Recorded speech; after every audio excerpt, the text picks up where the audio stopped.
The Queen hinted at plans to hand over to the next generation yesterday as she addressed the nation 60 years after her first televised Christmas message. In a reflective mood and surrounded by pictures of her grandchildren and great-grandchildren, the 91-year-old monarch said that as a child she could never have dreamed of reaching her 70th wedding anniversary earlier this year. She said the idea of a platinum anniversary had not been invented then, adding, "When I was born, you weren't expected to be around that long." The Queen, who is now the longest reigning monarch in British history, made a point of saying that even Prince Philip, 96, who announced his retirement from public life earlier this year, has decided to start taking it easy. It was almost as if she were suggesting that she, too, might consider following in his footsteps in the not-too-distant future. As if to emphasize this point, she chose to highlight the fact that the younger generation of the royal family will become even larger next year. Prince Harry is due to marry his fiancée, Meghan Markle, and the Duke and Duchess of Cambridge are expecting their third child. Speaking in her pre-recorded Christmas address from Buckingham Palace, the Queen said, "Even Prince Philip has decided it's time to slow down a little, having, as he economically put it, done his bit.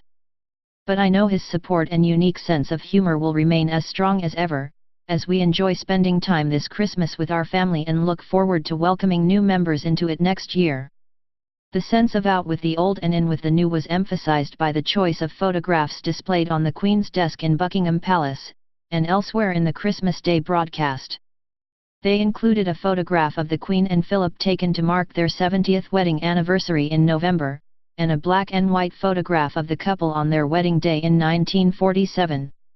There was also a photograph of Prince George released in July to mark his 4th birthday, and a picture of Princess Charlotte taken by the Duchess of Cambridge on her 2nd birthday.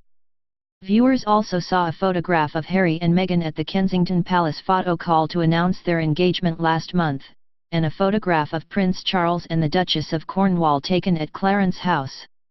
Yesterday's broadcast came 65 years after the Queen made her inaugural address to the nation, which was originally broadcast on the radio.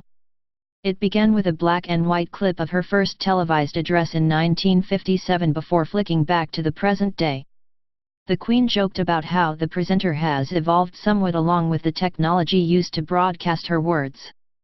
"Back then, who could have imagined that people would one day be watching this on laptops and mobile phones," she said.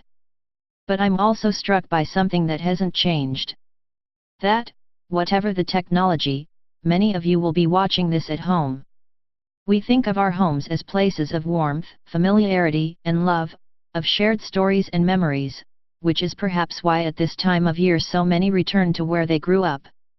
There is a timeless simplicity to the pull of home."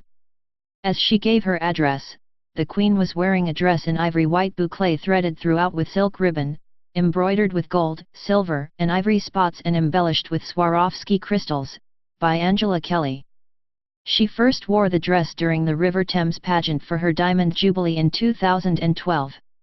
After recalling the terror attacks in London and Manchester, as well as the Grenfell Tower tragedy, she concluded her address with the message, "Whatever your own experiences this year, I wish you a peaceful and very happy Christmas."